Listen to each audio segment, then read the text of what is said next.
Key 1 to Stoic throughout history. Human beings have faced the same age-old worries: health, success, relationships, and the unknown. These concerns aren't new. They've been with us since the dawn of civilization. The great philosopher Marcus Aurelius lived through plagues, floods, and wars. Seneca struggled under the oppressive rule of a tyrant. Zeno, once a wealthy merchant, lost everything in a shipwreck and was forced to rebuild from the ground up. Despite the trials they faced, they emerged with wisdom that still resonates with us today. If they could overcome such immense challenges, so can we. The Stoics never promised a life free from anxiety or stress, but they did offer us powerful tools to manage them. They understood that while we can't always control what happens to us, we can control how we respond. As Marcus Aurelius wisely put it, our anxiety doesn't come from the situation itself, but from how we perceive it. That means we have the power to let go of fear and choose reason over worry. One of the simplest yet most powerful practices is to carry a tangible reminder, like a coin with Epictetus' timeless question: is this in my control or not? This small, physical object serves as an anchor, reminding us that much of our suffering is self-inflicted. We create imagined catastrophes in our minds, which often bear no relation to reality. Holding onto this coin can help us step back and reflect. What can I actually control? And more importantly, what can I let go of? Seneca once warned, "He who suffers before it is necessary, suffers more than is necessary." This means that worrying about things that haven't happened yet doesn't prepare us. It only adds to our suffering. The Stoics taught us a practice called premeditatio malorum, or the premeditation of misfortune. This isn't about spiraling into a cycle of negativity, but about confronting the worst-case scenarios with calm reason. Rather than being blindsided by life's challenges, we can mentally prepare ourselves for them. If this happens, I will handle it this way. If that happens, I will do this. In other words, we transform fear into strategy and helplessness into preparedness. Zeno himself learned a valuable lesson in this regard through an unconventional method, what we might now call exposure therapy. His teacher, Crates, instructed him to walk through the marketplace carrying a pot of lentils. Midway through, Crates smashed the pot, spilling lentils everywhere. Zeno was mortified, yet Crates, ever the teacher, remarked, "Courage, my little Phoenician. It's just a little soup." The point? Zeno's embarrassment was entirely imagined. The reality was that no one cared as much as he thought they did. The imagined shame was far worse than the actual event. At its core, Stoicism is about reclaiming our power. We don't avoid anxiety. We learn to discard it. We don't run from fear. We face it head on. And in doing so, we remind ourselves that we are stronger than we think, more resilient than we believe, and ultimately in control of the one thing that truly matters: ourselves. No amount of philosophy can eliminate our natural inclinations: anxiety, nervousness, or fear. I, too, experience anxiety before speaking or performing. It's a part of being human, but the Stoics have given us practical tools to deal with it. For example, I've recently started carrying a Stoic coin engraved with the question, "Is this in my control?" When I feel anxious or nervous, I hold the coin and remind myself that the source of my anxiety isn't the situation itself, but how I choose to perceive it.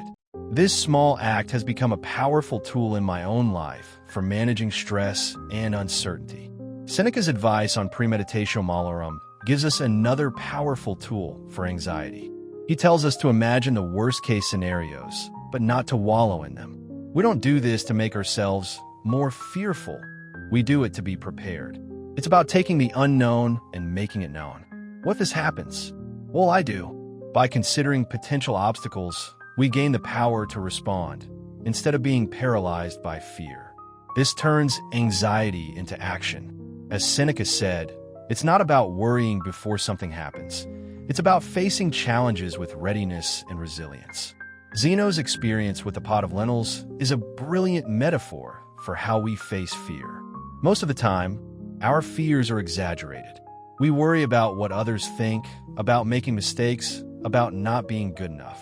But when we expose ourselves to these fears, just as Zeno had to confront his embarrassment, we realize that the worst isn't nearly as bad as we imagined. And even if it is, we have the strength to handle it. What the Stoics teach us is that we have the ability to shape our responses, to reclaim our inner peace.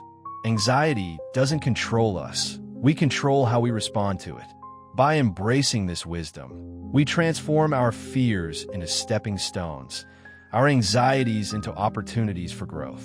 So, the next time fear or worry starts to take hold, remember, you have the power to choose how you respond. And that is the ultimate freedom. Key 1, Stoic managing finances well is a skill many of us strive to perfect. I do a decent job, and I've worked hard to ensure that my income is solid. But even with all that, there's one costly habit that continues to weigh me down: anxiety. It's an expensive habit that has drained me in ways that no one could truly understand. The constant worry has stolen precious moments, led me to miss out on important experiences, and caused unnecessary tension in relationships. Unlike the typical harmful vices people talk about, my vice is more insidious. It's the invisible burden of anxiety. The thing about anxiety is that it brings no real joy, only fleeting moments of false relief when the worst-case scenario you feared doesn't materialize. The cost of this habit, however, is immense. We often don't consider anxiety to be an expensive habit, but it truly is. How many times have you been distracted from the present moment, worrying about something in the future that hasn't even happened yet? How many opportunities did you lose because your mind was caught up in spiraling thoughts, stress, or fear? Seneca once said, "We suffer more in imagination than in reality," and it's a powerful reminder. Anxiety causes us to suffer by amplifying our worries, most of which never even come to pass. I carry a reminder with me to help shift my mindset, a quote from Epictetus, asking myself, is this within my control, or is it not? It's simple, but it helps me refocus when I'm worked up over something I can't change in that moment. If you're feeling anxious, know that your stress doesn't alter the outcome. Instead of letting the anxiety control you, take charge of your thoughts. The Stoics had a brilliant way of dealing with their emotions. They didn't suppress their feelings. They explored and processed them. They taught us that we shouldn't just ignore anxiety or sweep it under the rug. If we do that, it's like putting our emotions on a credit card, delaying the payment, but accumulating interest. Over time, the unresolved anxiety becomes even more damaging. Instead, we need to confront and understand our emotions so they don't end up controlling us. We're all guilty of letting anxiety rob us of peace, of showing up somewhere early because we were too stressed, or letting worry steal the enjoyment of an event. What we often fail to realize is that we're robbing ourselves of life's moments, of our own well-being. The key to breaking free from this costly habit is to recognize it for what it truly is and take steps toward mastery over it, instead of letting it take charge. The Stoics didn't deny their emotions, they mastered them. And in doing so, they lived more freely and with purpose. Key 1. Stoic think back to the past few months. How often did anxiety take over, convincing you that bad news was just around the corner? How many times did you spend precious hours dreading the worst, imagining scenarios that were far worse than what actually happened? In the end, did the things you feared ever truly come to pass? Probably not. Yet in that time, you missed moments with family, hesitated to take vacations, and skipped out on social outings. You were physically there, but your mind was trapped in a future that never came. This is exactly what Seneca meant when he said, "We suffer more in imagination than in reality." Our minds run wild with worst-case scenarios, creating a false narrative of fear and dread. And what does this rob us of? It steals our time, our presence, and our ability to act. Think about how often those imagined fears didn't materialize. How often did your worries actually help? Most of the time, they didn't.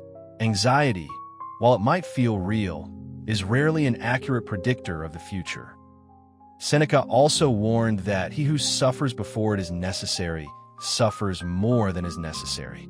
When we let our minds spiral into anxious thoughts and what-ifs, we start suffering before the actual hardship ever arrives. In doing so, we create unnecessary stress and waste precious mental energy. But here's the catch. While anxiety might feel like it's in control, the truth is, it's all in our heads.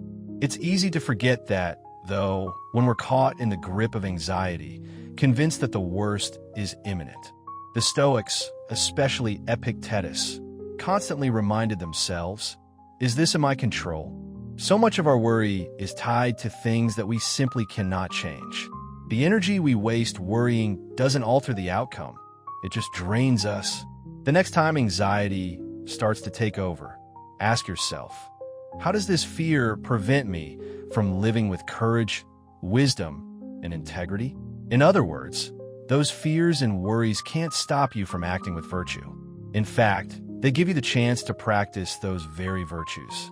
Life is unpredictable, yes, but your ability to live with courage and clarity remains entirely within your control.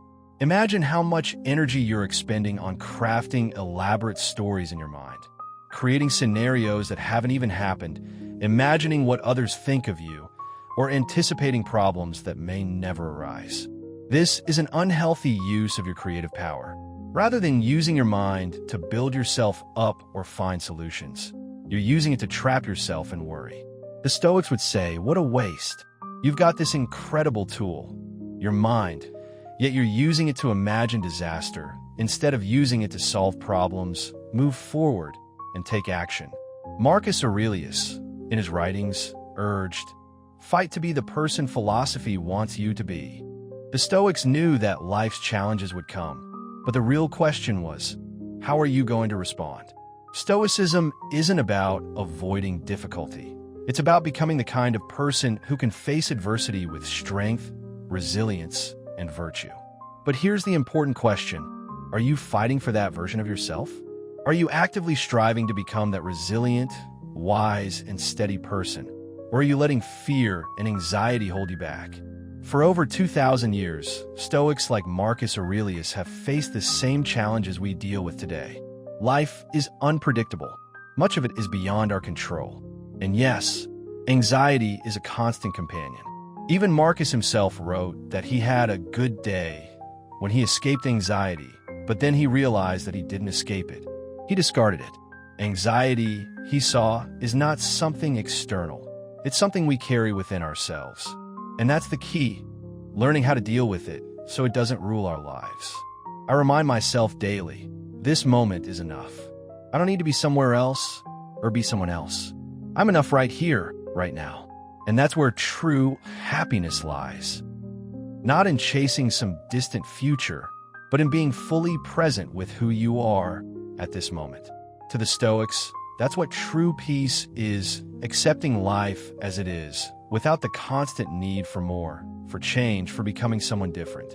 So, stop wasting time worrying about what might happen. Focus on what you can control and channel your energy into solving problems and taking action. Use your mind to move forward, not to trap yourself in anxiety. Let go of the mental clutter and find clarity. You'll realize that when you stop suffering over imagined scenarios, you free yourself to actually live.